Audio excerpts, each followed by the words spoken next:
एका युगाचा अंत, एक पिढी ज्या गाण्यांवर मोठी झाली, ज्या चॅनलने संगीताची व्याख्या बदलली, तो पडदा आता कायमचा पडला आहे. हो, तुम्ही बरोबर ऐकलं. ज्या MTVने जगाला म्युझिक व्हिडिओचं वेड लावलं, ज्याने पॉप कल्चर घराघरात पोहोचवलं, त्या पारंपरिक MTV चॅनलचा प्रवास आता थांबलाय. UK पासून ते ब्राझील पर्यंत आणि आयर्लंड पासून ते जर्मनी पर्यंत अनेक देशातून MTVच्या म्युझिक चॅनल्सने निरोप घेतलाय. सोशल मीडियावर सध्या एकच भावना आहे, रेस्ट इन पीस MTV. भारतातील दिग्गज उद्योगपती आनंद महिंद्रांपासून ते जगभरातील कोट्यवधी फॅन्स पर्यंत प्रत्येकाच्या डोळ्यात आज पाणी आहे. आय वॉन्ट माय MTV असं ओरडत मोठी झालेली ही पिढी आज सुन्न आहे. पण एकेकाळी संगीताच्या दुनियेवर राज्य करणाऱ्या या ब्रँडचा असा अंत का झाला?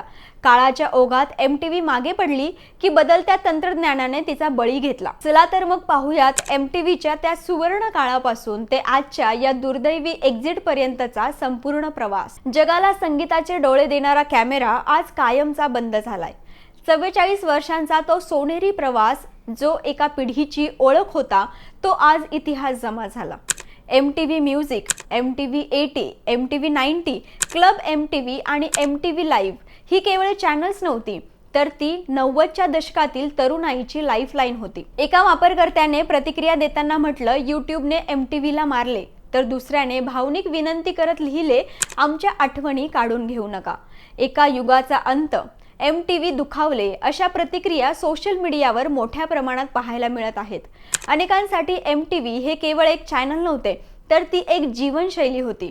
नवीन कलाकारांची ओळख, जागतिक संगीत संस्कृती, फॅशन ट्रेंड्स आणि TV समोर बसून म्युझिक व्हिडिओ पाहण्याची प्रतीक्षा, या सगळ्या आठवणी आजही प्रेक्षकांच्या मनात ताज्या आहेत. डिजिटल युगाच्या स्पर्धेत आज माध्यमं बदलली, सवयी बदलल्या आणि म्हणूनच MTVच्या त्या पारंपरिक म्युझिक चॅनलचा पडदा पडला.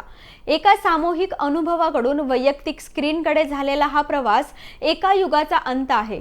पण म्हणतात ना, टिकून राहायचं असेल तर बदल गरजेचा आहे. म्हणूनच MTV नव्या रूपात पुन्हा एकदा आपल्या भेटीला येईलच, एका नव्या मेजवानीसह, एका नव्या अंदाजात. अशीच माहिती मिळवण्यासाठी पाहत रहा लेट्स अप मराठी.